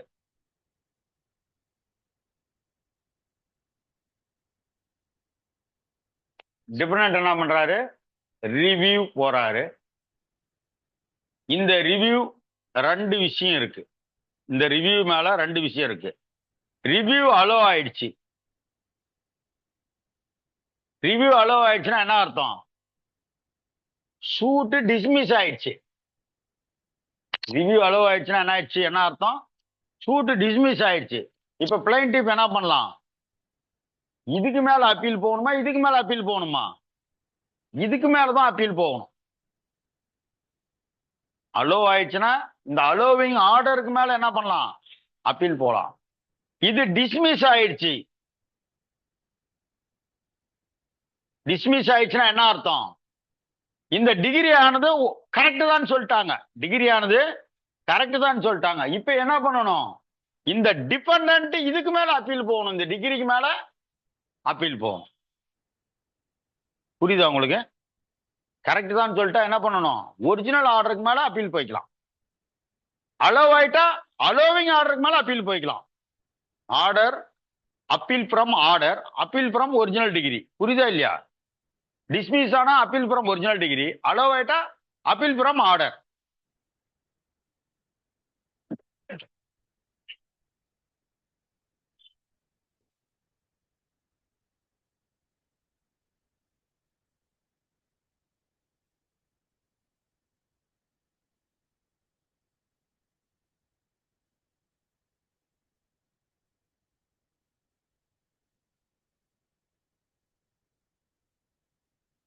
Dismiss for default. The application has been rejected consequence failure of applicant to appear. அப்படின்னா அர்த்தம் dismiss for default. அப்போ என்ன பண்ணலாம்? ரெஸ்டோரேஷன் அப்ளிகேஷன் போடலாம், ரெஸ்டோரும் பண்ணலாம். ரெஸ்டோரேஷன் அப்ளிகேஷன் போடலாம். நாம ஆர்டர் 9 ரூல் 9 போடுறோம்ல அந்த மாதிரி. அதான் இங்கே இருக்கு. ஆர்டர் 47 ரூல் 7 அப்படியே போட்டுக்க வேண்டாம். Order 47 rule 7 சப்ளாஸ் 2 restoration petition. Restoration petition. No order shall be unless notice of the application served to the other side. Where the application review is granted, note there shall be made register at once rehear the case or make such order rehear things fit. Bar to application. இங்க பாருங்க, இங்க dismiss for default தான் இருக்கு, எக்ஸ்பார்ட்டியே இல்ல. எக்ஸ்பார்ட்டியே இல்லை. ஏன்னா ரிவ்யூல எக்ஸ்பர்ட்டியே கிடையாது. அதுதான் நான் சொன்னேன். ஜஸ்டிஸ் தமிழ்ச்செல்வி ஜே என் கேஸ்ல ஒண்ணுல அந்த மாதிரி தான் பண்ணி வச்சிருக்கு. என்னம்மா எடுத்தாங்களே, இவனும் எடுக்கல தானே அந்த கேஸை, நம்பர் ஆனதோட இருக்குது இல்ல. தமிழ்ச்செல்வி ஜே கிட்ட ஒரு ரிவ்யூ போட்டு வச்சோமே, ரிவ்யூ மேல ஒரு ரிவ்யூ ரெஸ்டோரேஷனுக்கு. ஏன்னா எக்ஸ்பர்ட்டியே ரிவ்யூ அப்ளிகேஷன்ல இல்ல. ஆனா என்ன இருக்கு, டிஸ்மிஸ் ஃபார் டிஃபால்ட்டுக்கு ரெஸ்டோர் பண்ணலாம். எக்ஸ்பர்ட்டியா இயர் பண்ண முடியுமானா பண்ணவே முடியாது. ஏன்னா ப்ரொவிஷனே கிடையாதுங்க.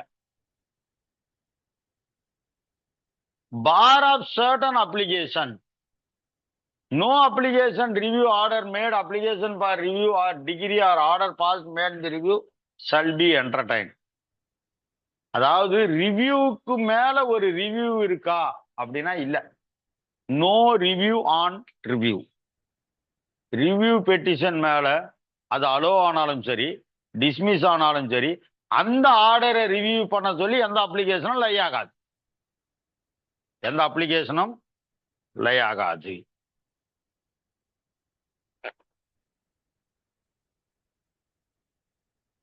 புரியுதா? ரிவ்யூல யாருக்குன்னா சந்தேகம் இருக்கா?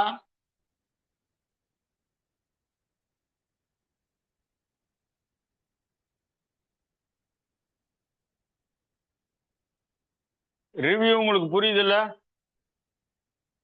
அப்போ ரிவ்யூனா ஒரு நீதிபதி அவர் கொடுத்த தீர்ப்பையே மறுபடியும் அவரே ஆய்வு செய்து அவரே மாத்தி எழுதுனா அதுக்கு பேர் என்ன, ரிவ்யூ. அப்போ ஒரு நீதிபதி பொதுவா என்ன பண்ணக்கூடாது, அவர் கொடுத்த தீர்ப்பை மாத்துறதுக்கு அதிகாரம் இல்லை. எந்த சூழ்நிலையில மாத்தலாம்? 3 சூழ்நிலையில மாத்தலாம். எப்போ? வழக்கு நடத்தும் போது கிடைக்காத ஒரு புது எவிடன்ஸ், ஒரு புது எவிடன்ஸ் ஆர் மேட்டர், ஒரு இம்பார்ட்டன்ட் மேட்டர் ஆர் புதுசா ஒரு எவிடன்ஸ் கிடைச்சாவோ, இல்ல there is any mistake or error apparent on the face of ரெக்கார்டாக இருந்தாவோ, இல்ல வேற ஏதாச்சும் ஒரு சஃபிசியன்ட் ரீசன் இருந்தாலும் மட்டும்தான் என்ன பண்ண முடியும், ரிவ்யூவை போட முடியும். அப்படி இல்லைன்னா என்ன பண்ணலாம், அப்பீல் போடலாம். மீதில என்ன பண்ணலாம், அப்பீல் போடலாம். மேக்சிமம் இந்த சஃபிசியன்ட் ரீசன்ன்றது அப்பீல் கிரவுண்ட்ஸ் அப்புறம் இங்கேயே நம்மளால எடுக்க முடியும். அதுக்கு ஜட்ஜி உங்களுக்கு தயாராகணும். எப்படி ஒரே ஜட்ஜி அவர் எழுதின தீர்ப்பை மாத்தி எழுதுவாருன்னு எதிர்பார்க்கறீங்க? பண்ணவே மாட்டாங்க, பண்ணவே மாட்டாங்க.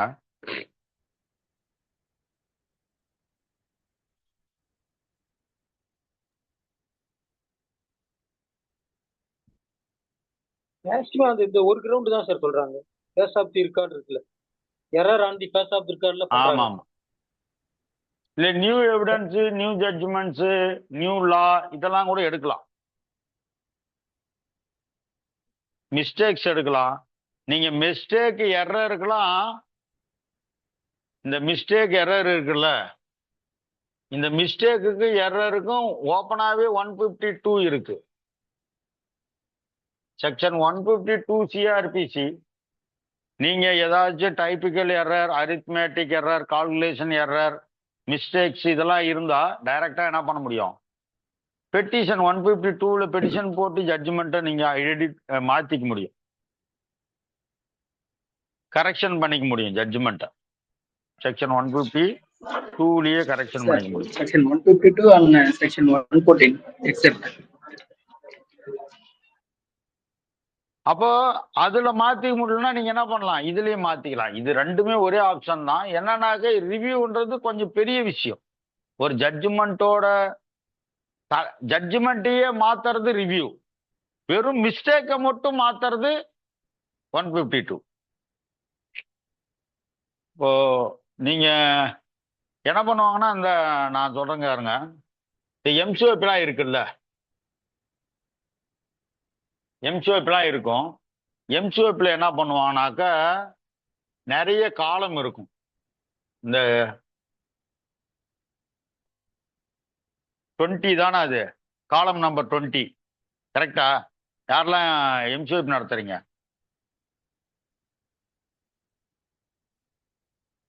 Madam Udaya madam,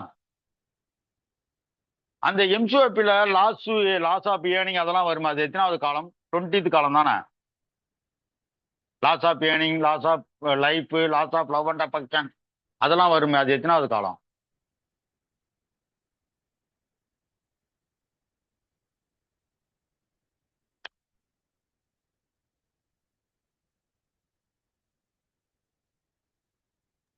21A sir அது.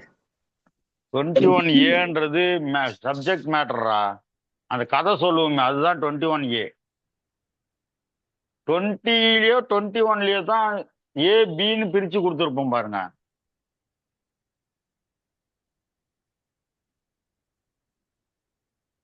Loss of earning, partial loss, ஆமாடா, legal loss of pending, earning, partial loss go of to earning, hospital, loss of love and affection, extra medical bill of. nourishment. ஆமா, பணம் பொதிக்கிறதுக்கு எவ்வளவு செலவாச்சு, நடுக்காட்டுக்கு போறதுக்கு எவ்வளவு செலவாச்சு, ஆபரேஷனுக்கு எவ்வளவு செலவாச்சு எல்லாம் போட்டிருப்பாங்கல்ல. correct. அது எத்தனாவது காலம்? ஆமா. காலம் எத்தனாவது காலம்டா? அந்த கதையெல்லாம் கரெக்டா தெரியுது. சரி, இதுல என்ன பண்றோம்னா, 21A தான் நான் போட்டுருக்கேன். அப்படியா? அது ஏதோ ஃபார்மட் இருக்கும். நமக்கு செத்தா தானே சுடுகாடு தெரியும். நாம ரொம்ப காலம் ஆயிப்போச்சு அதெல்லாம் திரும்பி பார்த்தேன். ஓகே, இந்த மாதிரி இருக்குதுன்னு வச்சுக்கோங்களேன். இப்ப நான் என்ன பண்ணிட்டேன், ஒரு ஹாஸ்பிட்டல்ல ஒரு 10 லட்சம் ரூபாய் செலவு பண்ணியிருக்கேன். எதுக்கு? ட்ரீட்மெண்ட். 10 லட்சம் ரூபாய் செலவு பண்ணியிருக்கிறேன். ஆனா எனக்கு ட்ரையல் நடத்தும் போது எனக்கு என்ன கிடைக்கல, எனக்கு 5 லட்சம் ரூபாய்க்கு தான் பில்லு கிடைச்சது. 5 லட்சம் ரூபாய்க்கு தான் பில்லு கிடைச்சது. இந்த 5 லட்சம் ரூபாய் பில்லை கொண்டு போய் கோர்ட்ல கொடுத்தேன். அவங்க என்ன பண்ணிட்டாங்க, இந்த காம்பன்சேஷன்ல 5 லட்சம் ரூபாய் பில்லு பிளஸ் காம்பன்சேஷன் 25 lakhs ஆக மொத்தம் 30 லட்சம் ரூபாய் எனக்கு காம்பன்சேஷன் கொடுத்துட்டாங்க. எனக்கு பில் காசை அப்படியே கொடுத்துட்டாங்க. பில்லு காசை அப்படியே கொடுத்துட்டாங்க. இதுக்கு என்ன ஆச்சுன்னா, இந்த 10 லட்சம் ரூபாய் பில்லு எங்கேயோ நான் தொலைச்சிட்டேன், கிடைக்கல. திடீர்னு எனக்கு வீட்டுல தேடும் போது என்ன ஆகுது, என்னடா இது மன உளைச்சலா போச்சு, இவ்வளவு செலவு பண்ணவே பில்லு கிடைக்கலையான்னு வீட்டுல போய் தேடினா எனக்கு 10 லட்சம் ரூபாய்க்கு பில்லு கிடைச்சிருச்சு. இப்ப இந்த 10 லட்சம் ரூபாய் பில்லு கொடுத்துருந்தா எனக்கு 40 லட்சம் ரூபாய் கிடைச்சிருக்கும். அந்த 10 லட்சம் ரூபாய் பில் எனக்கு கிடைச்சிருந்தா எனக்கு 40 லட்சம் ரூபாய் கிடைச்சிருக்கும். இப்ப மெடிக்கல் பில் கால்குலேஷன்ல 5 லட்சம் போட்டுக்கிறாங்க. நான் கொடுத்தது வரைக்கும் 10 லட்சம் ரூபாய் பில்லு எனக்கு காணா போச்சு. இப்ப எனக்கு கிடைச்சிருச்சு 10 லட்சம். இதுக்காண்டி வேண்டி நான் அப்பீல் போயிட்டு இந்த 10 லட்சத்தை என்ஹான்ஸ் பண்ணணுமா டிகிரியில? தேவையில்ல. அப்போ என்ன பண்ணலாம், நான் இந்த புது பில்லை கொண்டு வந்து என்ன பண்ணலாம், நியூ எவிடன்ஸ். இது என்னது? New evidence. இப்ப இந்த 10 லட்ச ரூபாய் பில்லை கொண்டு வந்து ரிவ்யூ அப்ளிகேஷன் போட்டு என்ன பண்ணலாம், ஆட் பண்ணி அதர் சைடு நோட்டீஸ் அனுப்பி அதுல அவங்களுக்கு அப்ஜெக்ஷன் இருந்தா அவங்க கிட்ட அப்ஜெக்ஷனை கேட்டுட்டு என்ன பண்ணிடலாம், இந்த பில்லை டிகிரியோட சேர்த்து விட்டு 30 லட்ச ரூபாய் அவார்டுன்றத 40 லட்ச ரூபாய் அவார்டுன்னு ஜட்ஜ்மெண்ட்டை மாத்திரலாம். புரியுதா? அப்போ புதுசா ஒரு ஒரு ஒரு எவிடன்ஸ் கிடைக்கும் போது என்ன பண்ண தேவையில்ல, இதுக்கு நீங்க சிஎம்ஏ தான் எடுக்கணும். இப்போ உள்ளூர்ல இருந்து ஹைகோர்ட்டுக்கு வரணும். ஆக்சிடென்ட் கேஸுக்கு எங்க வரணும்? ஹைகோர்ட்டுக்கு தான் அப்பீல் எடுக்கணும். ஹைகோர்ட்ல வந்து கேஸ் நடத்தணுமா? இதுக்காக 10 வருஷம் சீனியாரிட்டி வரைக்கும் ஹைகோர்ட்டுக்கு வந்தா 5 வருஷம் ஆகுது அப்பீல் சீனியாரிட்டி வந்து நடத்துறதுக்கு. ஓகேவா? அப்போ இந்த 5 வருஷம் வெயிட் பண்ணணுமா இதுக்காக அப்படின்னு கேட்டா தேவையில்ல. அப்போ ஒரே ஒரு வாரத்துக்குள்ள என்ன பண்ணிட முடியும்? அங்க இருக்கிற நீதிபதி யார் இந்த தீர்ப்பை கொடுத்தாங்களோ அதே நீதிபதி கிட்ட தீர்ப்பை மாத்திக்க முடியும். தீர்ப்பை மாத்திக்க முடியும். இதெல்லாம் ஒரு சின்ன சின்ன ரெமெடிஸ். அதே நீதிமன்றத்துல நமக்கு இருக்கிற ரெமெடிஸ். புரியுதா உங்களுக்கு? இப்ப இதெல்லாம் நீங்க ஃப்ரீக்வெண்டா யூஸ் பண்ணலாம் நீங்க பிராக்டிஸ் பண்றவங்க.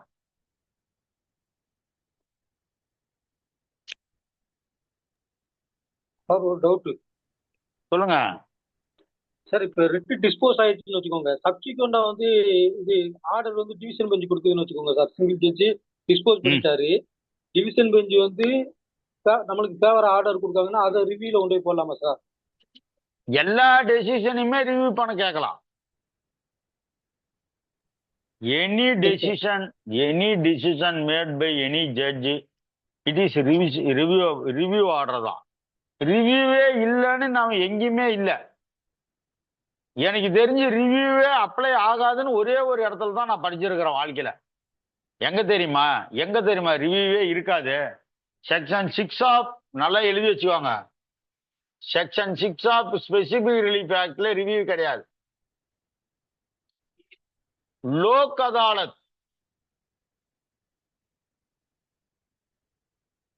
அதாலத்துல கொடுக்கிற அவார்டுக்கு மேல ரிவ்யூ கிடையாது. லோக் அதாலத்துல கொடுக்கிற அவார்டுக்கு மேல ரிவ்யூ கிடையாது. காம்ப்ரமைஸ் டிகிரிக்கு மேல ரிவ்யூ கிடையாது. அட்மிஷன் டிகிரிக்கு மேல ரிவ்யூ கிடையாது. Judgment based on compromise, judgment based on admission, Lok Adalat settlement, section 6 of specific relief act, இதெல்லாம் கிடைக்கிற ஜட்ஜ்மெண்ட் டிகிரிக்கு மேல என்ன பண்ண முடியாது? ரிவ்யூவே கிடையாது. அதை தவிர நீங்க எல்லா கேஸுக்குமே ரிவ்யூ போடலாம். ரிவ்யூ இல்லைன்னு சொல்றதுக்கு எங்கேயுமே இடம் இல்லை. ரிவ்யூ இல்லைன்னு எல்லா கேஸ்லயும் ரிவ்யூ போடலாம். நீங்க கிரிமினல் கேஸை தவிர மீது எல்லாத்துக்கும் ரிவ்யூ போடலாம். ஏன்னா கிரிமினல் கேஸுக்கு மட்டும் தான் ரிவ்யூ இல்லை. இல்ல சார், நீங்க சொன்ன மாதிரி ஈகோ ப்ராப்ளம், அவங்க ஆர்டர் அவங்க ரிவைஸ் பண்ண மாட்டாங்களே. ஆமா பண்ணவே மாட்டேன்றாங்க. நான் தான் சொன்னேனே, நான் இந்த தஞ்சாவூர்ல கூட ரிவ்யூ போடலான்னு நம்ம நினைச்சிட்டே இருந்தேன். இவரு நம்ம புண்ணியமூர்த்தி மேட்டர்ல அப்புறமா தான் வேண்டாம்னு விட்டோம் நாங்க. நீங்க சொல்றது கரெக்ட் தான் சார், அது பண்ண மாட்டாங்க. யாருமே பண்ண மாட்டாங்க. நான் தான் சொல்றேனே, இப்போ ஒரு தமிழ்ச்செல்வி ஜஸ்டிஸ் கிட்ட நான் அவனை போட்டு வச்சுக்கிறேன். நம்பர் ஆகி 6 மாசத்துக்கு மேல ஆச்சு. இன்னைக்கு வரைக்கும் நம்பர் ஆனது அப்படி கிடப்பிலேயே கிடக்குது. ஃபர்ஸ்ட் ஹியரிங் கூட வரல. நம்பர் ஆனா 2வது நாள் ஃபர்ஸ்ட் ஹியரிங் வரணும். ஆனா ஃபர்ஸ்ட் ஹியரிங் அட்மிஷன் கூட வரல. அந்த பெடிஷன் நம்பர் ஆகி 6 மாசம் ஆகுது ஹைகோர்ட்ல. அதுதான் சார், அவங்க மனநிலையை மாத்திக்கிற பக்குவத்துல இல்ல, தப்பு பண்ணிட்டவங்க மாத்திக்கிற மனநிலையில. சுப்ரீம் கோர்ட் தான் போகணும். போனாதான் தெரியும். போற அளவுக்கு நம்ம ஆளுங்களுக்கு வசதி இல்லை, மனசும் இல்லை. சார் இப்போ அந்த எம்சிஓபி கேஸ்ல அவார்டு ஆன பின்னாடி அதே ஆக்ஷன் சொல்லிட்டு ஒரு ட்ரீட்மெண்ட் எடுத்துக்கிட்டு பில் ரெடி ஆகுது, பில் கிடைக்குது. இப்ப அந்த பில்லை போட்டு ரிவ்யூ கேட்க முடியுமா? நிச்சயமா கேட்கலாம். அதை தான் நான் இப்ப சொன்னேன். இப்போ பில்லை தவிர வேற எதுவும் அப்பீல் கிரவுண்ட்ஸே இல்ல. இந்த பில்லு எனக்கு மிஸ் ஆயிடுச்சு, இந்த பில்லுக்காக தான் நான் அப்பீல் வரேன், எனக்கு பில்லை மட்டும் என்ஹான்ஸ் பண்ணி கொடுங்கன்னு ஒரு அப்பீல் போடணுமானா நாட் சார். அந்த பில்லை மட்டும் என்ஹான்ஸ் பண்றதுக்காக நம்ம அப்பீல் போக தேவையில்ல. அதே லோயர் கோர்ட்லயே மாத்தி. சார் இப்போ அவார்டு ஆகிற சமயத்துல ஹாஸ்பிட்டல்ல இருக்கான், அதுக்கு பின்னாடி ஒரு செலவாகுது, அதே ஆக்சிடென்ட் கொடுத்துதானா, இப்ப அந்த பில்லை கேட்டு ரிவ்யூ பண்ண முடியுமா? அவார்டு ஆன பின்னாடி எடுத்த ட்ரீட்மெண்ட், அவார்டு ஆன பின்னாடி எடுத்த ட்ரீட்மெண்ட் நீங்க அவார்டு அதுக்கெல்லாம் ரிவ்யூ பண்ண முடியாது. At the time of trial நல்லா பாத்துக்கோங்க. ட்ரையல் நடத்தும் போது என்கிட்ட இல்ல அப்படின்னு தான் சொல்லணும். இங்க பாருங்க, இங்க பாருங்க, after the exercise of due diligence was not within is knowledge or could not be produced by him at the time when the degree was passed or made. இது படிங்க. கேஸ் நடத்தும் போது அது என்னோட நாலேஜ்ல இல்ல அது எனக்கு கிடைக்கல அப்படின்னு இருக்கணும். கேஸ் நடத்தும் போது நான் ட்ரீட்மெண்ட்ல இருந்தேன், அதுக்கப்புறமா தான் எனக்கு பில்லு செலவெல்லாம் பண்ணான்றது ஃபியூச்சர் எக்ஸ்பென்ஷன் நீங்க ஒன்று நீங்க கொடுப்பீங்க. ஆக்சுவலா ஃபியூச்சர் மெடிக்கல் எக்ஸ்பென்ஷன் ஒரு காலம் இருக்கும். நீங்க எம்சிஎஃப் நடத்தினது இல்லையா? ஏமா அதை கண்டுபிடிச்சிங்களாமா? அதுல இப்ப மெடிக்கல் எக்ஸ்பென்ஸ் தனியா இருக்கும், ஃபியூச்சர் மெடிக்கல் எக்ஸ்பென்ஸ் தனியா இருக்கும். இந்த எம்சிஓபி ஃபார்மட் இருந்தா பாருங்க. ஆமாங்க சார், ஃபியூச்சர் மெடிக்கல் எக்ஸ்பென்ஸ் இருக்குங்க சார். ஆமா, அதுல நீங்க போட்டு வாங்கணுமே தவிர நீங்க ஃபியூச்சர்ல ஆகிற பில்ல நீங்க வெட்டணும் திரும்ப பண்ண முடியாது. ஃபியூச்சர் மெடிக்கல் எக்ஸ்பென்ஸுக்கும் தனியா ஒரு காலம் இருக்கும், அதுல போட்டு நீங்க வாங்கிக்க வேண்டியதுதான். Super sir. நீங்க அந்த ஃபார்மட் பாருங்க, எம்சிஓபி ஃபார்மட்ல இருக்கும். ஃபியூச்சர் மெடிக்கல் எக்ஸ்பென்ஷன் நாம வாங்குவோம். இப்போ ஒருத்தனுக்கு கை உடைஞ்சிருச்சு, கை உடைஞ்சு இரும்பு ராடு உள்ள வச்சு என்ன பண்ணியிருப்பாங்க, ஆப்ரேஷன் பண்ணியிருப்பாங்க. இந்த இரும்பு ராடு உள்ள வச்சிருக்காங்கல்ல, இதை 1 வருஷம் 2 வருஷம் கழிச்சு ரிமூவ் பண்ணி எடுக்கணும், திரும்ப ஆப்ரேஷன் பண்ணி இந்த எலும்புலாம் ஒட்டின பின்னாடி. இதுக்கு ஒரு 5 லட்ச ரூபா பில்லு கொட்டேஷன் போட்டு வாங்கிக்கலாம், ஃபியூச்சர் ஆப்ரேஷன் ஃபியூச்சர் மெடிக்கல் பில்லுன்னு. அதையும் வாங்கி நீங்க என்ன பண்ணலாம், மார்க் பண்ணிக்கலாம். எம்சிஓபியில் ஃபியூச்சர் பில்ல வாங்கிக்கலாம், எதிர்கால செலவை வாங்கி கொள்ள முடியும். அதை நீங்க எவிடன்ஸ் எடுக்கும்போது கொடுத்தா போதும், அதை கன்சிடர் பண்ணிக்குவாங்க. இதே போல சிவில் கேஸ்ல ஹைகோர்ட்ல ரிவ்யூ போடாம டைரக்டா அங்க சுப்ரீம் கோர்ட்ல அப்பீல் போனது, அவங்க என்ன பண்ணிட்டாங்க, நீங்க ரிவ்யூ போட்டுட்டு வாங்க அப்படின்னு சொல்லிட்டு திருப்பி அனுப்பி இப்போ ரிவ்யூ போட்டிருக்காங்க. ஆமாங்க. இதெல்லாம் ஹைகோர்ட்டை பத்தி நம்ம பேசணும்னா தப்பா போயிடும் மூர்த்தி. யாருமே கொஞ்சம் பொறுப்பு இல்லாம இருக்கிறாங்க, ஒழுங்கா படிக்குமான்றாங்க, ஃபேஸ் வேல்யூ பாக்குறாங்க. சீனியர் போய் நின்னா நல்லா உட்காந்து 1/2 மணி நேரம் கேட்கறாங்க. நாமளாம் போய் நின்னா இந்த மேலைங்களையும் பார்த்துட்டு நெக்ஸ்ட்ன்றாங்க. பேசுறதுக்கு ஒரு டைம் கொடுக்க மாட்டாங்க. சில ஜூனியர்ஸ் எல்லாம் போனா எல்லாம் நிறைய இருக்கு. ஃபேஸ் வேல்யூ வேணும். நாம எப்படி ஃபேஸ் வேல்யூ டெவலப் பண்றதுன்னு தான் தெரியல. மூர்த்தி மாதிரி ஒரு 10 பேர் குரூப்பா கூட்டின்னு போய் மிரட்டுற மாதிரி நின்று பேசிட்டு வர வேண்டியதுதான். ஆமாங்க சார், போஸ்டிங்ல வரணுங்க சார். ஆமா, அந்த மாதிரி இன்னைக்கு ஹைகோர்ட்ல வெறும் திறமையும் கல்வியும் அறிவும் மட்டும் பத்தல. நாம நிறைய பெஞ்சில் நிறைய நீதிபதிகள் முன்னாடி நம்ம இதை சந்திச்சுட்டு இருக்கிறோம். சரி இருக்கட்டும், மூர்த்தி எல்லாம் பெருசா ஹைகோர்ட் ஜட்ஜ் ஆகும் போது நாம பேசுறதெல்லாம் கேட்பாங்க. சார் சார் அதனாலதான் ஆண்டி பேஸ் ஆஃப் இருக்கான்னு வச்சிருக்காங்க சார். எது? அதனாலதான் ஆண்டி பேஸ் ஆஃப் இருக்கான்னு வச்சிருக்காங்க. அப்படியா? ஆமா. முருகேசனுக்கே அது நிலமன்னா, முருகேசன் மேல உங்ககிட்ட ஏதோ ஒண்ணு பேசணும்னா கிளாஸ் முடிச்சுட்டு பேசுறேன். ஒரு திருமல் ஓபி ஏதோ லிஸ்ட் பண்ணணுமா, 4-5 வருஷம் ஆகி போச்சு. ஏதோ சொல்லிருந்து ஒரு நம்பர், ஒரு இன்ஸ்பெக்டரு நாகப்பட்டினம் சிசிபி கிரைமா சைபர் கிரைம் இன்ஸ்பெக்டர் நாகப்பட்டினம். ஒரு அம்மா ஒரு உதவி கேட்டாங்க. நான் உங்களுக்கு சாயங்காலம் அந்த பர்டிகுலர்ஸ் அனுப்பிச்சு விடுறேன். பாருங்க மேடம், இது மதுரை ஹைகோர்ட்டு தான். சரி, நான் முடிஞ்ச உடனே உங்களுக்கு பேசுறேன். சரிங்க, ஓகே. தேங்க்யூ.